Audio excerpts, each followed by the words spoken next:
my first go live. Woohoo! We are actually live. This is happening. So there we go.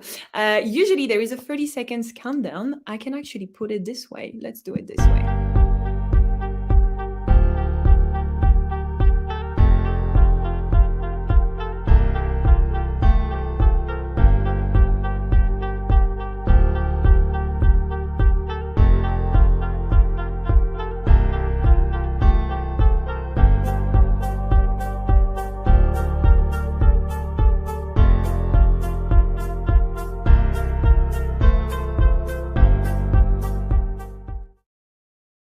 Hello, hello. Hi, Alex. Hi. I was so excited to talk to you. I just pressed live and I forgot the countdown. So here we I was are. waiting for the music as well. I was excited about the music and hearing it. I just wanted to have this conversation. So yeah, anyone joining us, obviously, like you can probably tell already, we are very excited. We've got loads of things to unpack together. I just want to say thank you so much. It's a pleasure to have you here. Thank you so much for inviting me. We can have fun. So obviously it's usually more around 12 o'clock that we're meeting, but no judgment. 11:30 if you want to grab whatever it is that you want for lunch, for a snack, to keep us company. Feel free to ask any question in the chat. I do have loads of questions I need to ask you. But let's start with starters, Alex. Would that be okay to share more about yourself? Yeah, of course. So I'm Alex. I am currently the regional sales director for Andrews Property Group, and I work across Bristol and Bath. So I look after approximately 15 branches at the moment. And most importantly, I'm a mum to a Yes. 5-year-old daughter called Wilson. Nice. Perfect. I love that introduction. So I think we'll just start with like probably your career, if that's okay. I'd love to understand a bit more, what's been your relationship when it comes to work, how things have evolved and unpacked for you. And then obviously let's talk about Wilson and, how potentially things have changed. Definitely. So I've been in the industry since 2007. So Right. coming up to over 16 years in the industry. Yeah. Started in as a trainee, junior neg, and now Wow. regional sales director. So it's been Wow. quite a journey, Yeah. always within property, and then worked my way up. And then I had an amazing opportunity to start a contact center for Andrews. So it's called APC, Andrews Property Center. I felt brilliant. I need a new challenge. I want to step out my comfort zone. I was like, I Nice. don't know what I'm doing, but I want to do it. So When was that? that would have been 2017. Yep, Oh, wow. Love 2017. it. Awesome. Um, I remember the year because as I'd agreed to do the job, I'd got pregnant. And that was like, Ooh. I know, exactly. And then it was like, oh my goodness, I've Mm. literally just got promoted and then I got pregnant. If I'm letting down the whole female race here, um, as in like when you actually get promoted for that to happen. So that was an interesting time. And I always remember Yes. at the time, my boss, Paul Bamford, I was trying to hang on as long as I could. I think I must have been Mm. about 18 weeks pregnant until I Wow. told Wow. him. I know. I thought Yeah. I can't hide it any longer. And I remember sitting down and speaking with him, and he was sat opposite me, and he had his cup of coffee in his hand, and he was drinking it. And I just blurted out and said I was absolutely bricking it. I was like, oh my god, I was sweating, I was stressed, and everything. And then I can just remember he was like stunned, but he was amazing. Like Okay. literally, I couldn't have asked for anything better by way Oh, of support and everything. So I was really fortunate that I was so relieved to yeah. obviously let him know and then Mm. still continue being able to build the contact center whilst expecting. So it was interesting, Yes. very Wow. interesting. I'm so glad we started here, right? Because I know with the work that I do, for example, when some of my clients find out exactly like you said, some form sometimes of like guilt or like how I'm gonna put the message across, how is my employer gonna see that? Am I gonna be passed on for the next round of promotion? Like so many things can happen at this stage, right? You're absolutely spot on because I thought, oh my goodness, this is like a massive opportunity for my career to progress, to advance. I thought, oh my gosh, am I going to be in that situation? Because I was on Mm, secondment as well. Am I not going right. to have the opportunities? Am I going to lose my job? Am I going to be taken seriously? There were so many emotions that were going around and very, all sorts of concerns, as well as, being a first time mum as well. So there's all sorts of emotions and stresses at that Yeah. stage. But I was really lucky, and I had a great team around me, and I had a really supportive boss. So I was fortunate, and also I must say as well, an amazing partner, because we did shared Mm. parental leave, because I came back Okay. to my job when Wills was 6 months old, so I came back part time. So we did the split with the uh, shared parental leave. And that's exactly why I wanted to go next, actually. When it comes to going back to work after Wilson came around. So, were you already clear that you wanted to take 6 months and go back? Like, how did you navigate the whole coming back to work? With the setup with shared parental leave, it's really Mm. complicated in terms Mm. of the paperwork and everything to make Right. sure that it works on both sides.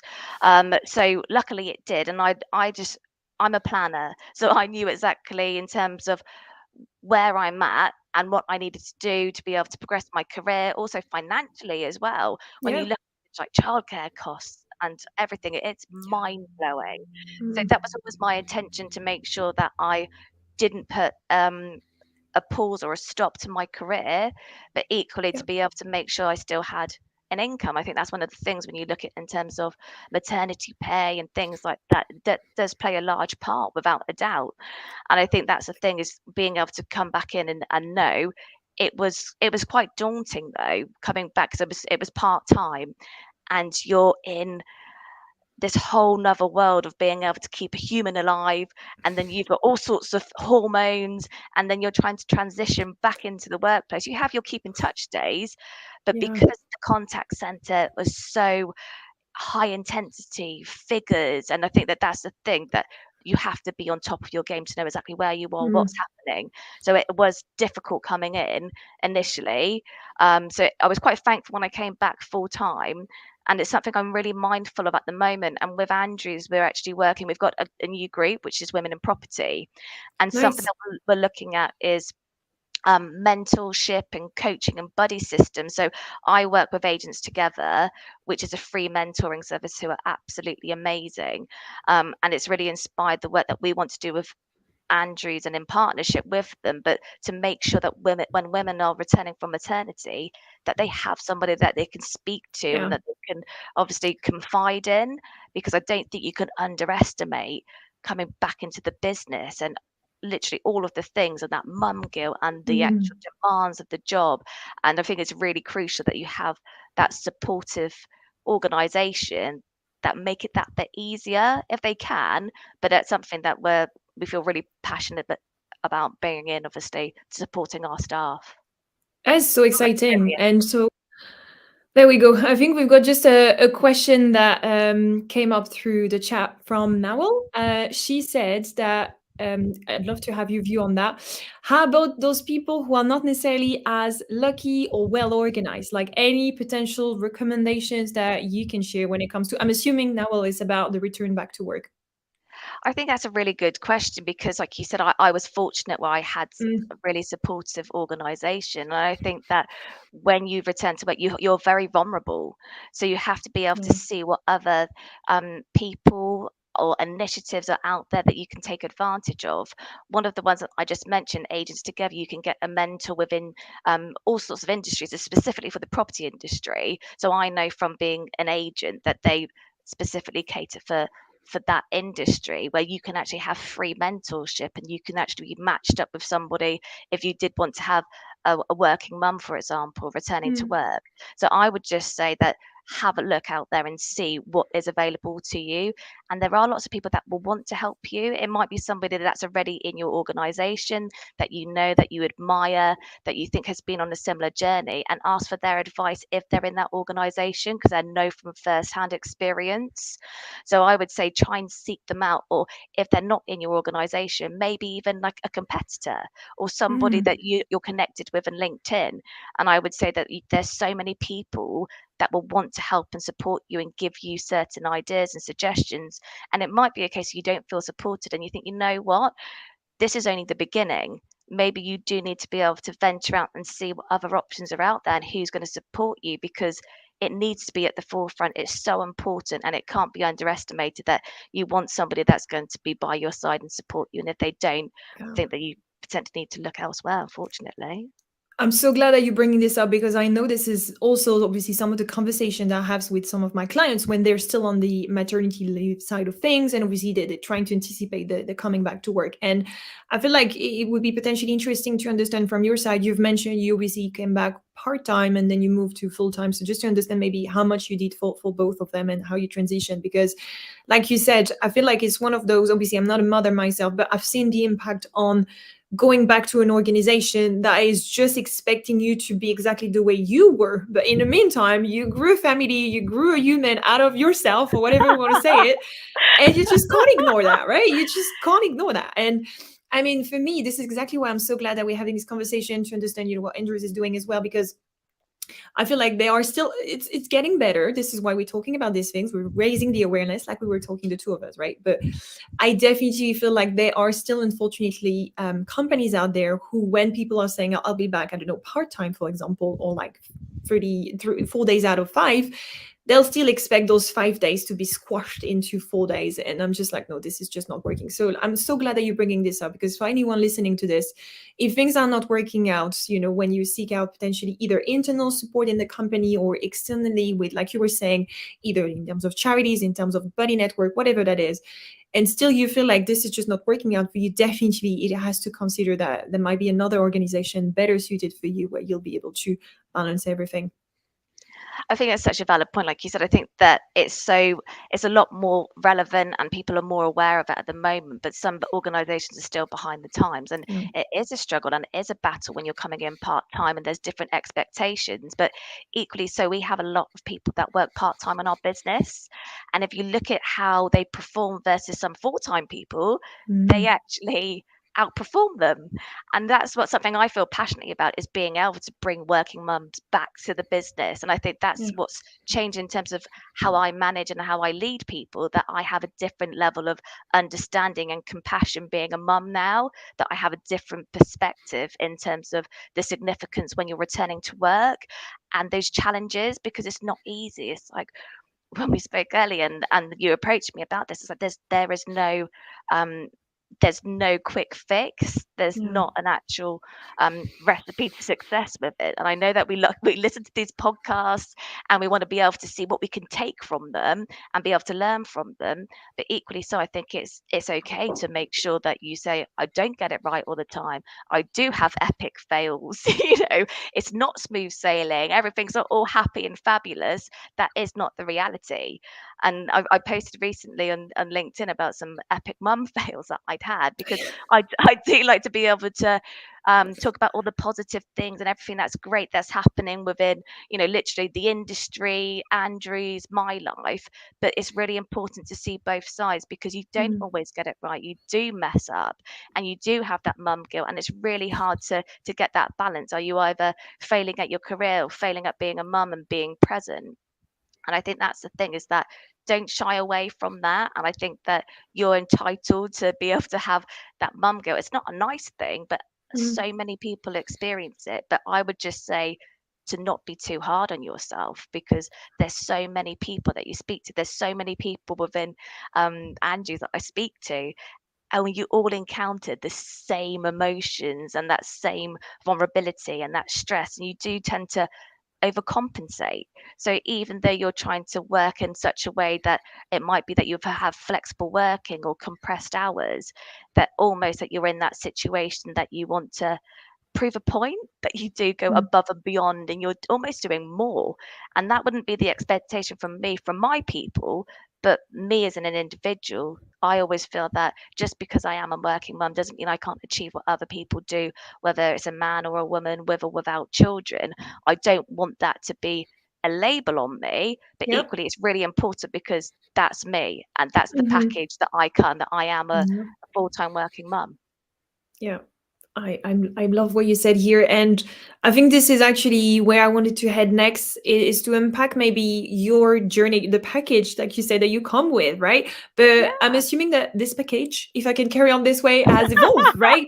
I'd love to know, because obviously I understand Wilson is 5 years old, if I'm not mistaken. Yes, So that's right. I'd love to know potentially how it has evolved from, you going back to work when she was obviously a few months to where she is now. I'm assuming things have evolved, things have changed for you in terms of work, obviously, but also in terms of maybe how you find your balance, right? So I know it's a big loaded question and we can just break it down together, but essentially I'd love to know how you've managed to find your balance over the years as obviously Wilson has been growing up.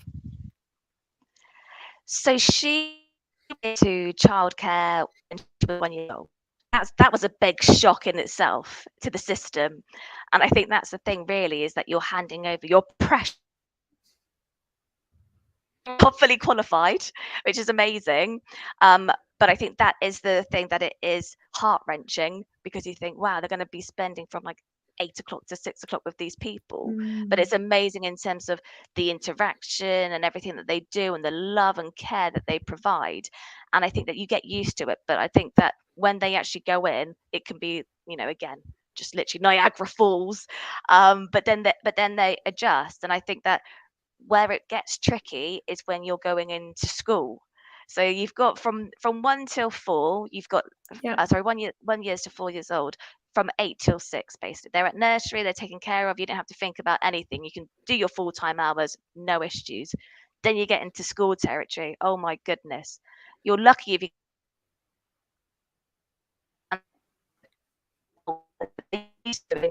was day. So to have that is um, really tricky when you're looking at your annual leave or lack of, to be able to balance it with days and making sure that you actually have quality time as well when they're staggering in.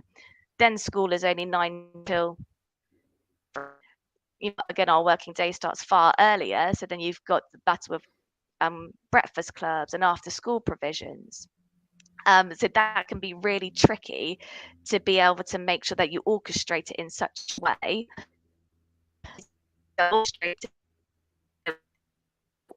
really thing that you're trying to achieve on a day to day, especially if you've got meetings as well, being able to make sure that if you're in Reading or Swindon, so those are locations that I regularly go to meetings, to be able to organise it in such a way, and that they're not always in after school or breakfast club as well, because otherwise Mhm. you feel terrible as a parent when all the other parents go and collect their kids at 3 o'clock, for instance. So it's really hard to get that balance, but knowing the reason that you're doing it is so that you can provide, a nice family life for your family and for your children as well, and be a good role model, because I'd Yeah. love for her to see in terms of what I'm doing, what I'm achieving, and that I am a working mum, but also making sure that she does get that time, and when I am with her, that I am present. Yeah. But it's And tricky. It's an ongoing balancing act for sure. yeah, and I mean, I've got one question I need to ask you, and I know Nawal as well put something in the chat. Thank you for that. So I'll come to yours in a second. How do you deal with, potentially the guilt, for example, Well, not you comparing yourself with like others and things like that? it's so hard not to, because you Mm, see all these other parents, and they're there to be able to collect their kids and this, that, and the other. But I do make sure that I try and find a balance, and being able to collect my daughter once a week from school, for me, right. that means everything. And I'm really Mm, lucky that as an organization we are very receptive to having, flexible working requests, to be able to have that balance. And I think COVID has been instrumental in being able to make sure that we have that flexibility. So I think if anything positive has come from that, is that element for sure. But I think, coming back to your questions about that mum guilt, it doesn't go away, and it will always eat away at you, and you'll always think that you could do better or do something different. And it's just making sure that as and when you do have that time, that you have that concentrated effort and that focus on her. But she's so loved, and she's amazing, and I know that we have like such a great bond, and the time that we spend together is so precious. And it's just making sure that you get that balance as best you can. So we've got half term coming up next week. Thankfully, we've got another bank holiday, so third bank holiday of May. So I'll have that dedicated special time with her and the family. She will be in kids club for 3 of the days, and then I make sure that I take annual leave on that Friday, so that it is balanced, because I still have a job to do and mm, expectations, and I have to deliver in everything that I'm doing for my boss, obviously the group, my team. Um, but also I am a mum, and you mustn't forget that. Sometimes it can be a struggle, and sometimes you focus more so on the work element. And I think that's the thing, is being able to have a word with yourself, reset and Mm. focus, and just make sure that you try and get that balance. Just hearing you now, correct me if I'm wrong, but what I'm hearing is that, hey, spoiler alert, mom guilt never goes away. So I think it's just a matter Yeah, of like learning to live with it, accept it. Like you were saying earlier as well, be kind to yourself when that happens. And I love what you said when it comes to, for example, when it's the one day where you're picking up from school, is like, I'm in this moment, like grounding yourself, like when you're doing the things for your kid or with your kid or whatever, like making sure you're making the most out of it, because there is, like you said, always a balance, right? And I love what you said also around the like checking with yourself. I'm a big fan that there are multiple versions of ourselves up there, right? And so there is like the working Alex, there is the mother Alex, and they just need to find, everyone needs to just find their spot. And sometimes it's swiping sit. Anyway, this is me taking it too far, but you know what I mean. no, that's a Point perfect is, analogy. That is actually a perfect analogy. You wear so many hats, don't you? yes, You really exactly, do. You really do. exactly. And it's trying to find yours, actually, because you've got your work Yeah. hat, your mum hat, being able to look after your partner, your family. And I think that's the thing, you always come last, when really you Mm, need to put yourself at the forefront to make sure that you look after yourself, because then you can look after others. But as a mum, and I'm sure so many mums can relate, that that is almost impossible sometimes. And I think that one of the good things I've got, we've got a monthly calendar on the fridge in terms of who's doing what, where, when, how. So this month has been bank holidays, we've had birthdays, we've had literally, I've had Swindon overnight off site for 2 days. So oh being able to wow. try and orchestrate that with my partner and the little one, but on that diary, you know what's happening. It's probably because Yeah. I'm a bit of a control freak, really. But it works. And also to be Mm, able to have those days where you have me time. So my partner will be doing his thing. So he's really into biking. But for me, I have to just try and make sure that I've got once or twice a week where I go to the gym or I do something that I want, and that's just me time. And even if it's an hour or two, you stick to that time. Sometimes I don't want to go to gym, I'll have a nap instead, I'll be honest with you. mm. You're so tired, but just make sure that you try and own that time and have it to be you rather than a mum, or regional sales director for Andrews, or a partner, and just try and find yourself and what's important to you. I think that's really important. This is, I mean, not being a mom myself, I feel like this is spot on. So I can only imagine that it is on the other side of motherhood, like making sure you've got some time for yourself. I've heard that time and time again. Like essentially, if your own battery is empty, how can you, function in other areas of your life, right? Definitely. So Absolutely. true. So Good. true. I think I'm going to pick up Nawal's question. Thank you so much for bringing this one up.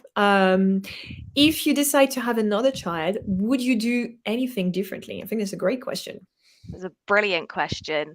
Um, we said earlier, there's a phrase which I love, one and done. So I would say that for me, I'm at a really great time and stage in my life where Wilson's that bit older, she's really thriving. We've got a bit of a routine going on, and we're in a good place to be able Mm, to make sure that things are just so, because that mum guilt and those stresses and strains are still there, but I feel like I've got a hold of it because I've kind of grown good. into the role as a mum to be able to balance it with my job as well. So bringing in another child into the mix is petrifying. Just because, and I really admire, mums and families if they have more than one child, because it's really tough. I think that you learn a lot more and you know a lot more after you've had your first one. So if I was to have a second, I don't think I would be as stressed out or uptight, because you don't know whether you're doing anything right or wrong, Mm, when you're just learning, when you're actually bringing up this child. But I would say that to make sure that you speak to other people and other mums. So I did an NCT group, which was amazing to have people that you could speak to constantly, even if it's at 4 in the morning, you'd have a WhatsApp group. But I would just say to reach out, and it's okay not to mm, be okay. There's that saying, isn't it? And I would just say, make sure you share those feelings, as you'd be surprised at how many people feel the same as you, mm. and the stresses and the strains. And like we said, mum guilt never goes away, but it's being able to control it so that you have that balance, so that you can function and be the very best that you can, for yourself, for your children, at work as well. But I think that's the thing, that just knowing that actually, not that you call the shots, but to be able to say, I have had a child, I am coming back to work. this is what I want for it to be able to work for me and my family, and not being afraid of that. I think you shouldn't shy away from the fact that you are a mum and you still want a career as well. And it's really interesting because I think that me particularly as a woman, I'm very aware of it. I don't want to be that person that needs to leave early to get my child, or I need to do this, or I have to work things around, but I shouldn't feel like that. And I think that's something Mm. that I need to own and I'm constantly working on. And what I really admire is there's people that I work with, and we were in a meeting and the agenda was running on, and one of the guys said, "I'm going to have to go because I need to get my son." No second thought of saying it, just outright saying it. And I was like, why do I not do that? Why do I Mm. feel, there's a stigma as a working mum not to say that? I have as much as right as anybody else, but I love the fact that there are men that are stepping up and that are able to be able to say, yep, I am part of this process of being able to look after the kids. You don't have them by yourself. So my partner's, again, really supportive and helps me in terms of being able to do school runs and pickups and things like that. So we can both fulfill our jobs. But I just think that it's really funny still in this day and age that you're very aware of it. It's like, you know what, just say it. And I spoke to my mentor. So Verena Frankish is my mentor, and I spoke to her about this. And she was like, just say, just own it. That is the deal. People are aware. That's the thing. I don't shy away from it. I'm very loud and proud about being a working mum, but I think I need to live and breathe it more and be forefront. Say, no, I need to do this. I can't make this meeting because I'm getting my daughter. Again, if it's important enough, they can move it. If you want my opinion and my voice, let's move it. That is my priority. And I think sometimes I need to remind myself of that. I love it. My takeaway is own it, essentially. I love that. Definitely. Amazing. I can't believe I'm just checking out the time. I'm just like, okay, we just have less than 5 minutes left. So time flies when you're having fun. You obviously shared so much, and I'm, again, not a mother, but I've taken so much away already. Any final recommendations, any things that you'd like to share when it comes to the whole balancing act that we've been talking about? I think the thing is, it's like, for me, don't let it dampen any aspirations that you have in order to Mm. thrive in your career. That is Yes. so key, that actually it just makes you a better person in terms of your skill set, your perspective, how you can relate to people. That it's actually really powerful. And in terms of obviously what you can achieve and how you are and how you interact with people. I always want to be able to be collaborative and be able to be real with people. And I think that always speak to those around you. Again, don't hold back, because there's so many people that are experiencing exactly the same as you. But I don't think anybody, I'd love to hear it, but I don't think anybody can tell you how to find that balance or how not to have Mm. that mum guilt, because it's going to run through you probably till she's like 18 years old, really, probably above and beyond that. But Let's I do would just another one in 13 years and then we I'll can catch exactly, up. and see, but just to not to lose your identity. And I think that is really key, like I said, about having that, once or twice a week, more if you can, for yourself. Nothing to do with your children or your partner or your work, just a bit of me time. I think that's so paramount. Like we're talking about batteries running out and not Mm. being able to pull from an empty cup. I think that's for me is so important. I might say that and probably not do it myself enough, but I am aware of it. And I think that you do grow, you do learn, and just be open. And it's fine to be vulnerable. It's okay to be able to be sad about things and things to be emotional. And I think that again, it takes a lot of courage to be able to talk about it and be real about it.